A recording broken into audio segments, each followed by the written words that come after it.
Rasul Paulus lagi-lagi memberi penguatan kepada jemaat Tuhan.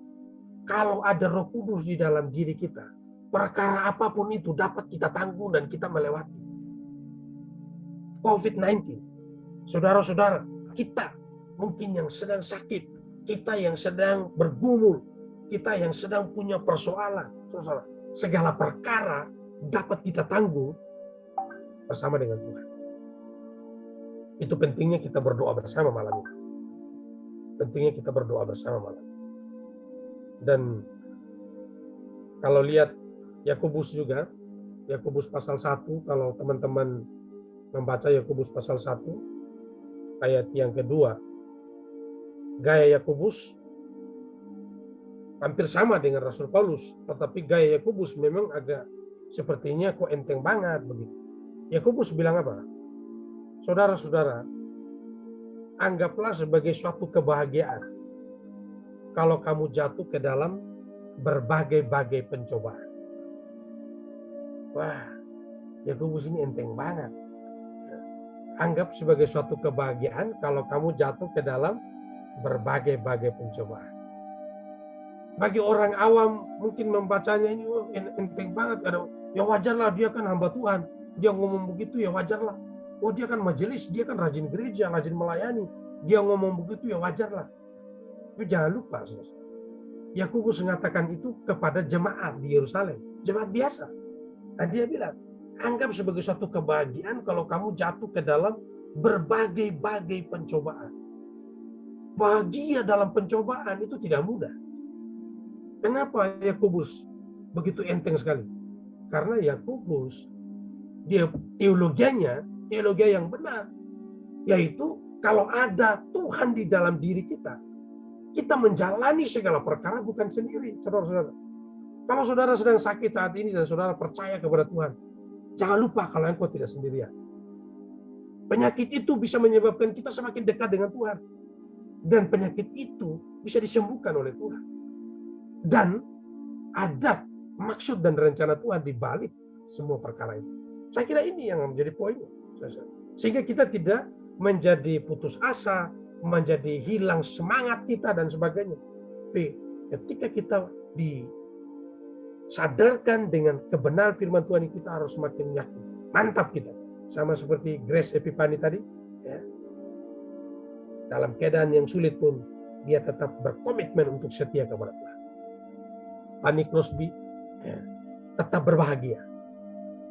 Paulus berkata, Tuhan akan memberi kekuatan untuk menanggung setiap persoalan. Segala perkara dapat ditanggung bersama dengan Tuhan. Santo Yakobus berkata, anggap sebagai suatu kebahagiaan bro, kalau engkau jatuh dalam berbagai-bagai pencobaan. Karena apa? Karena tidak sendirian. Ada garansi penyertaan Tuhan. Ada garansi penyertaan. Saudara-saudara yang dikasihi oleh Yesus Kristus, kiranya penguatan ini, renungan yang singkat ini bisa memberikan semangat bagi kita di dalam menjalani kehidupan ini, apalagi berada di tengah-tengah situasi pandemi ya, pandemi COVID-19 yang masih merupakan pergumulan kita bersama. Ada di antara kita mungkin yang sudah diizinkan Tuhan untuk mengalami sakit ini dan juga dalam kehendak Tuhan disembuhkan. Atau mungkin ada saudara-saudara kita yang sudah dipanggil oleh Tuhan karena penyakit pandemi COVID ini. Tetap kita berserah kepada Tuhan. Tetap kita setia kepada Tuhan. Tetap kita setia kepada Tuhan. Sampaikan saya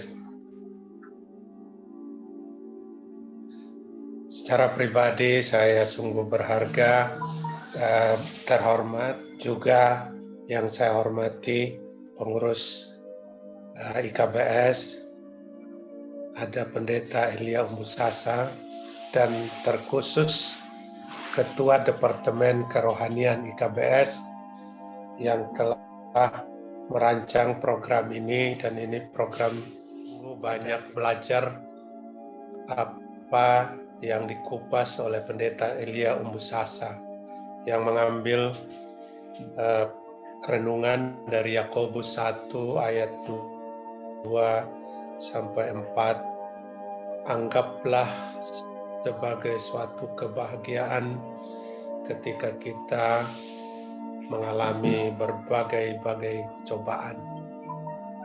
Ayat atau perikop itu sering saya baca, tetapi setelah Pendeta Elia Umbusasa menyampaikan renungan itu, saya merasa saya tidak punya apa-apa sebelumnya untuk memahami perikop itu. Dan dari renungan itulah saya merasa diri saya bukan orang yang paling hebat, dan kehebatan itu benar-benar datangnya dari Tuhan melalui hikmat-Nya pada orang-orang yang bekerja tulus dan rendah hati. Nah, malam ini Departemen Kerohanian IKBS melanjutkan kegiatan ini sungguh luar biasa, dan semoga persatuan dan kesatuan kita menjadi kekuatan semua orang Sumba, baik yang di rantau maupun yang ada di daratan Sumba.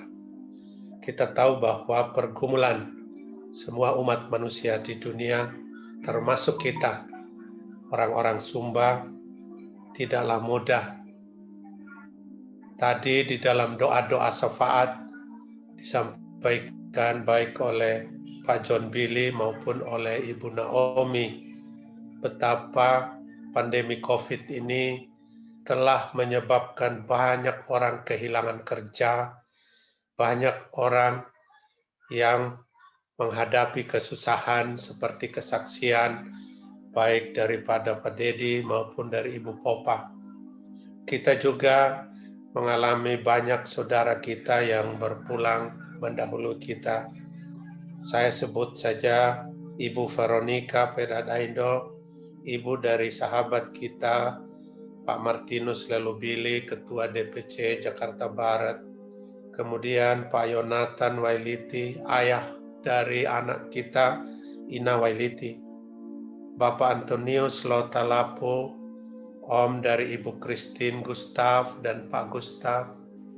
Kemudian Pak Lawrence Kellen atau yang sering kita panggil Om Oyen Kellen, adik kandung dari Pak Michael Kellen, dan banyak lagi yang tidak saya sebutkan yang kita harus selalu kenang.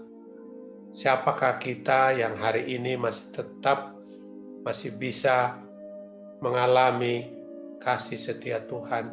Bukan karena kita jauh lebih baik atau imun kita jauh lebih kuat daripada mereka-mereka yang terpapar atau bahkan harus pergi mendahului kita. Sungguh-sungguh hanya karena Tuhan sayang sama kita. Bukan juga karena kita lebih baik dalam berbuat menolong sesama. Tetapi kita harus yakin, percaya bahwa Tuhan punya maksud. Kenapa sampai hari ini kita tetap disayang Tuhan. Tuhan punya maksud, dan tidak lain adalah supaya kita mewartakan kasih karunia Tuhan melalui perbuatan nyata dan doa-doa kita. Nah, barangkali ini yang bisa saya sampaikan pada malam hari ini untuk ikut saling menguatkan. Saya juga akan terus berusaha untuk tetap bersama-sama pada kegiatan doa berikutnya.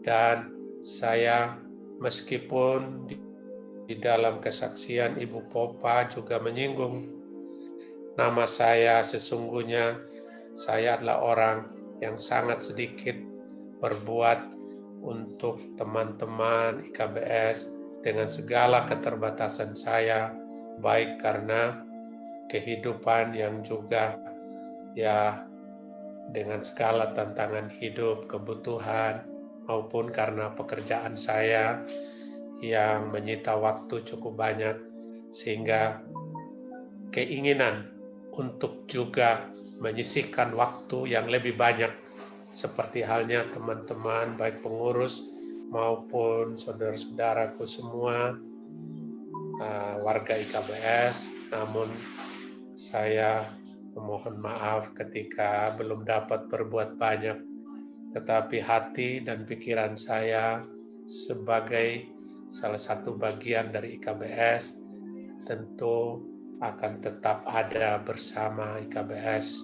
Saya kira pada kita semua, saya ucapkan terima kasih sekali lagi pada semua pihak yang membuat IKBS ini tetap bertahan dan mempererat persatuan dan kesatuan kita sesama perantau di dalam satu paguyuban IKBS. Dan saya selalu tidak bosan-bosan mengingatkan kita semua yang ada di perantauan, mari kita saling mengingatkan, mensupport, supaya melalui kita ada banyak warga Sumba, khususnya kaum milenial, generasi Y, Z, dan Alpha, yang tekun, rendah hati, disiplin, dan tetap dekat dengan Tuhan, supaya memiliki masa depan agar dapat menjadi berkat bagi banyak orang. Demikian salam hormat saya dan terima kasih. Shalom.